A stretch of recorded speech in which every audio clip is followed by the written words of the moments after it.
जय जय श्री हरि।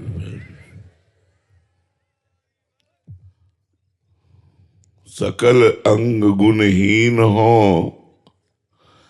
ताको जतन न कोई। एक किशोरी कृपाते, जो कछु होय सो होय। सकल अंग पद विमुख हो, नाथ मुख नाम की ओट लई है तुलसी प्रतीति। एक प्रभु मूर्ति कृपामयी है। सब लक्षणों से हीन हूं, समस्त गुणों से हीन हूं, पर एक विश्वास है कि श्री जी बड़ी कृपालु है, वो हम पर कृपा करेंगे। उसी कृपा बल से हमको नाम मिला है, और हम कोई साधन ऐसे समर्थ नहीं देखते जो हमें भगवान से मिला दे। किए है सांख्य योग तो हमारा मुख्य प्रधान साधन रहा है, ज्ञान योग। अष्टांग योग में भी ज्ञान योग का मिलान रहा है। कर्म योग को भी जानते हैं, और भक्ति योग में तो है ही। ऐसा नहीं कि साधन पक्ष को जानते नहीं है, पर सब करके और सब जान के अब एक बात केवल आई है, प्रभु मूर्ति कृपामयी है। उनकी कृपा से हमारा जीवन उनके लायक हो सकता है। हमारे में सामर्थ्य नहीं कि चिदानंदमय स्वरूप भगवान के दर्शन का अधिकार और उनकी सेवा का अधिकार और उनके हम लायक हो, नहीं। सकल अंग गुणहीन हो, ताको यतन न कोई। एक किशोरी कृपाते, जो कछु होय सो होय। सो कृपा अति सुलभ नहीं, ताको कौन उपाय। चरण शरण हरिवंश की, सहजे ही बने बना। किशोरी कृपा का भी अधिकार तभी प्राप्त होता है जब हरिवंश महाप्रभु कृपा कर दे। हमें लगता है हम सब पर श्री जी की बहुत कृपा है। परम पावन महामहिम देव दुर्लभ शिव वंदित वृंदावन धाम और सर्व सामर्थ्यमयी निज सहचरी यमुना जी, और उनके बिल्कुल समीप बैठ करके हम भगवत चर्चा सुने, ये हमारे ऊपर असीम कृपा है। मनुष्य जन्म ही मिला है भगवत प्राप्ति के लिए। यहां की उन्नति आध्यात्मिक उन्नति है, लौकिक उन्नति का कोई महत्व नहीं। आप यहां के बहुत बड़े पद पर प्रतिष्ठित हुए, राजकाज संभाला और भगवान से विमुख रहे, तो मरे तो आप नरक ही जाओगे। आपके लिए विमान थोड़ी आएगा कि आप इतने बड़े पद में थे तो आपको विमान। देखो, चूक हो जाए तो देवराज इंद्र पद से भी दुर्गति हो जाए। यहां के चक्रवर्ती सम्राट महाराज नहुष बहुत यज्ञ की और बहुत पुण्य किया, उसके प्रताप से वो त्रिभुवनपति देवराज इंद्र पद पर बैठे।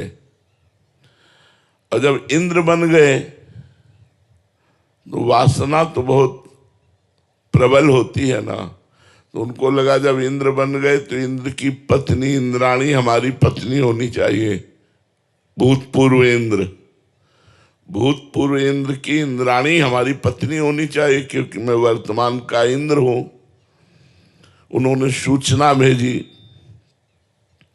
वो अपने गुरुदेव बृहस्पति की शरण में गई और कहा, गुरुदेव, ये नीच राजा हमारे धर्म को भ्रष्ट करना चाहता है, आप ही हमारी रक्षा कर सकती हो। उनका इस समय वो त्रिभुवन पति पद पर विराजमान है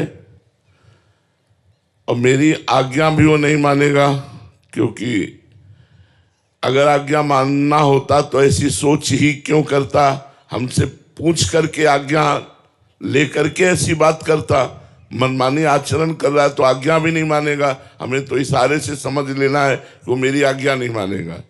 अब तुम ही उपाय करो जिससे तुम बच जाओ, उसको समय दो। तो समय दिया, अब वो जब समय आया तो काम की वेग वृत्ति फिर बृहस्पति की शरण में गई। उनका भगवान वो तो समय भी आ गया, तो उनका उसको बोलो कि देव ऋषियों को पालकी में जोत करके लाओ तो हम तुम्हें स्वीकार करेंगे। सूचना पहुंची कि ब्रह्म ऋषियों को पालकी में जोत के, जो जगत बंदनी ब्रह्म ऋषि हैं, अब वो त्रिभुवन पति है, जो आदेश करेगा पालन करना पड़ेगा। अब ब्रह्म ऋषि में देव ऋषि सब तपस्या पूर्ण, सब भगवत प्राप्त महापुरुष, कुछ आगे लगे कुछ पीछे लगे। संस्कृत में तेज चलने को कहते हैं सर्प सर्प सर्प। सर्प माने तेज चलो, तेज चलो, जल्दी चलो। और वो ब्रह्म ऋषि तृण पत्ता दूब घास खा करके रहने वाले, एक लात मारी सामने जो ऋषि थे, और वो ऋषि दुर्वासा थे। उन्होंने मुड़ करके कहा तो हम ब्रह्म ऋषियों के ऊपर शासन करना चाहता है, जा सर्प योनि को प्राप्त हो जा। तो सीधे देवराज इंद्र पद से अजगर की योनि को प्राप्त हुए। सोचो त्रिभुवन पति कितना बड़ा पद है, तीनों लोकों का स्वामी,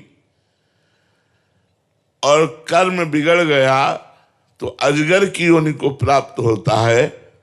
तो भगवान से विमुख होकर हम भारत के कोई बहुत बड़े पदाधिकारी हों और भगवान से विमुख हों और मनमानी आचरण करते हों तो हमारी दुर्गति पक्की है ना।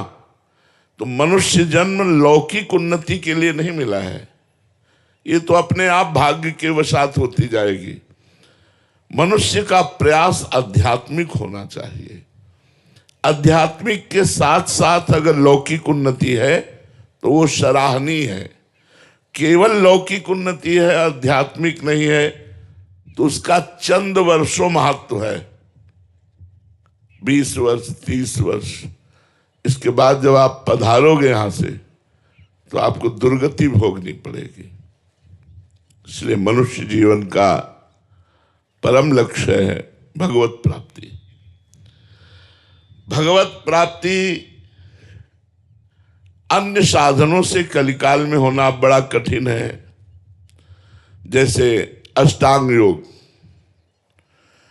3 घंटे सिद्धासन और पद्मासन में बिना हिले डुले ऐसे हुए बिना 3 घंटे जो बैठ सकता है, जो 90 प्राणायाम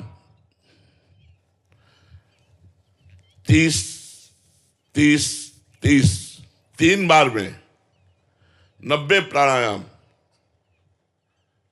रेचक कुंभक पूरक पूरक कुंभक रेचक, जो अपनी श्वास पर कंट्रोल, अपने शरीर पर कंट्रोल, और चित्त वृत्ति निरोधासा योगा, चित्त वृत्ति को परमात्मा में, वो भगवान को प्राप्त कर सकता है। बोलो इतने लोगों में कौन है ऐसा एक भी कि 3 घंटे बिना हिले पद्मासन और सिद्धासन में बैठ जाए और 90 प्राणायाम करके अपनी प्राणवायु का संशोधन करे और चित्त को परमात्मा में स्थित करे। है ना कठिन? और उससे जो सिद्धियां प्राप्त होती हैं वो मायामयी होती हैं। दूसरे की बात सुन लेना, आकाश में उड़ जाना, कई रूप धारण कर लेना, बड़ी सिद्धियां हैं, योग के द्वारा प्राप्त होती है। ज्ञान, गोस्वामी जी ने ज्ञान के लिए लिखा है, ज्ञान क पंथ कृपान क धारा, परत खगेश लगे नहीं बारा, ज्ञान का मार्ग जो है वो तलवार की धार है, गिरने में देर नहीं लगती, और गिरा तो गया। ज्ञान को दीपक कहा गया है और बुझा तो बुझ गया। ज्ञान मार्ग में भी अहम ब्रह्मास्मि, मैं ब्रह्म हूं, तो सर्वम खलमिदम ब्रह्म, फिर सब ब्रह्म है। ब्रह्म के सिवा किंचन मात्र कहीं कोई अनुभूति ना होना, ये ज्ञान का है। कहा ऐसा? बड़ा कठिन है ब्रह्म ज्ञान प्राप्त करना। अब कर्म योग, अगर हम किसी को पानी भी पिलाते हैं तो हमारे मन में एक बात रहती है कि ये धन्यवाद तो दे। फिर कर्मयोग कैसे सफल हो सकता है? कर्मयोग तो तभी सफल हो सकता है जब निष्काम भाव से, बिल्कुल कोई जानकारी नहीं। जैसे हम आपकी सेवा की तो आज के बाद हम जानते भी नहीं कि आप कौन है। ये नहीं कि आपकी सेवा की तो कल की आशा रखें कि आप पलट कर हमारे लिए कुछ अनुकूल करें, तो कर्मयोग भी कठिन हो रहा है। अब एक बात रह गई है, नाम जप। इसमें अपवित्र हो, पवित्र हो, सकाम हो, निष्काम हो, जवान हो, बूढ़े हो, स्त्री हो, पुरुष हो, पढ़े हो, ना पढ़े हो, कैसे भी हो, कलयुग केवल नाम आधारा, सुमिर सुमिर नर उतर ही पारा। यदि नाम जप नहीं करोगे तो अन्य कोई साधनों में कलिकाल में ऐसा भरोसा कम है कि वो हमें भगवत प्राप्ति करा दे। भगवान का नाम गरज रहा है, नाम संकीर्तनम यस्य सर्व पाप प्रणाशनम। अपने पुत्र को बुलाया नारायण तो परम पद की प्राप्ति। हम बार बार कह रहे हैं, आप नारायण नारायण नारायण कह के नारायण को पुकारोगे तो आपको परम पद की प्राप्ति नहीं होगी। इसलिए हम कहते हैं केवल राधा राधा राधा राधा उच्चारण करो, देखो तुम्हारी सारी बाधाएं, सारी चिंताएं मिट जाएंगी और सब अनुकूलता आपको प्राप्त हो जाएगी। हाँ, ये जरूर ध्यान रखना है कि जैसे रोग बढ़ा हुआ है तो कभी कभी कड़वी दवा दी जाती है, तो हम लोगों के अंदर मनमानी आचरणों का ढेर है, ढेर। कितने पाप किए हैं, उनको नष्ट करने के लिए थोड़ा दंड भी मिलेगा, प्रतिकूलता भी मिलेगी, रोग भी आएंगे, अपमान भी आएगा, पर यदि नाम जप करोगे तो ये आपको परास्त नहीं कर पाएंगे, ये आपको नीचा नहीं दिखा पाएंगे। महात्माओं के अनुभव की बात है। आज तक जितने ऊंचाई पर महात्मा पहुंचे वो सब भजन करने वाले पहुंचे। चाहे जैसे हो, यदि नाम जप कर रहे हो तो आप श्री जी तक पक्का पहुंच जाओगे। ये नाम कैसे पापी क्यों न हो, हरिवंश नाम जो ले तो अलक लड़ैती रीझ के महल खवासी दे। हरिवंश नाम ध्रुव कहत ही बाढ़े आनंद बेली, प्रेम रंग उर जग मगे जुगल नवल रस केली। श्री प्रिया प्रीतम के प्रेम रस लीला में पहुंचने का अधिकार ये नाम। महात्माओं के सबके अनुभव हैं, सब बड़े बड़े महात्माओं के अनुभव हैं कि जिसने नाम जब शुरू कर लिया उसका परम मंगल हो गया। राधा बाबा तो कहते आपने राधा कृष्ण बोला एक बार जीवन में तो आपके मंगल महल की नींव रख गई। सुख समुद्र में डूबने के लिए आपकी तैयारी प्रारंभ हो गई, आपका शुभ मंगल शुरू हो गया, क्योंकि भगवान का नाम आपने जपना शुरू कर दिया। भाई जी से हनुमान प्रसाद पोद्दार जी ने कहा, मैं अपने जीवन की प्रथम और अंतिम अनुभूति कहता हूं कि तुम नाम जप करो, अन्य साधन बने तो ठीक है, ना बने तो छोड़ो, नाम जप करो। नाम जप करने से निश्चित तुम्हारे ऊपर भगवान की कृपा होगी और भगवान की प्राप्ति होगी। जब भगवान मिल जाते तो और सब कामनाओं की पूर्ति की क्या बात है। वर्तमान में वासनाओं का इतना खेल बढ़ गया है कि नाम जप में प्रीति होना बड़ा कठिन हो रहा है, क्योंकि नाम जप में भी मन लगने के लिए थोड़ी पवित्रता, आहार की, संग की, ये तो चाहिए ना। आज हमारा भोजन दूषित होता चला जा रहा है। होटलों में, पार्टियों में बस केवल जबान के लिए लोग पशुओं का मांस खाते हैं। आज इतनी बुद्धि भ्रष्ट होती जा रही कि कोई यही नहीं समझ रहा कि मदिरा पीना पाप है, शराब पीना पाप है, ये तो समझा ही नहीं जा रहा है। अब तो एक स्वागत में इसका प्रयोग हो गया है, मतलब नरक जाने के पूरे सब चांस है। ऐसे में भगवान के नाम में प्रीति कैसे हो? यदि सत्संग मिल जाए और हठ पूर्वक नाम जप किया जाए और नाम बल से इन गंदे आचरणों को छोड़ दिया जाए तो सब कामनाओं की पूर्ति हो जाएगी, भगवान की भी प्राप्ति हो जाएगी। ये विषयासक्ति मतलब भोगों में प्रीति, ये जब तक बढ़ेगी तब तक नाम मीठा नहीं लगेगा।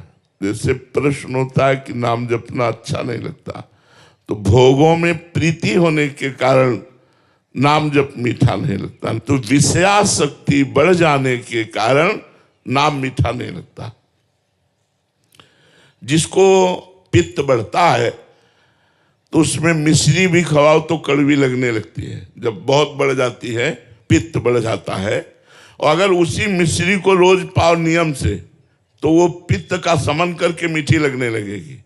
ऐसे ही यदि नाम कड़वा लग रहा है और नियम पूर्वक नाम जप किया जाए तो मीठा लगने लगेगा।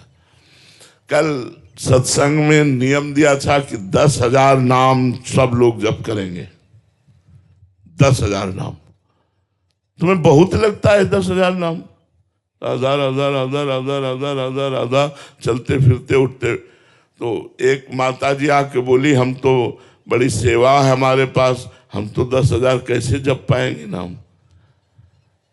10,000 नाम की वाला आप बात करते हो? 10,000 बहुत होता है क्या? अरे 10,000 तो ऐसे चलते फिरते हो जाता है। ऐसे काउंटर आप ले और आप अपनी सर्विस को जा रहे हो, जाते समय, आते समय, खाली समय 10,000 नाम। 10,000 नाम यदि आप रोज जपोगे तो आपको खुद चमत्कार समझ में आने लगेगा कि आपका जीवन किधर जा रहा है।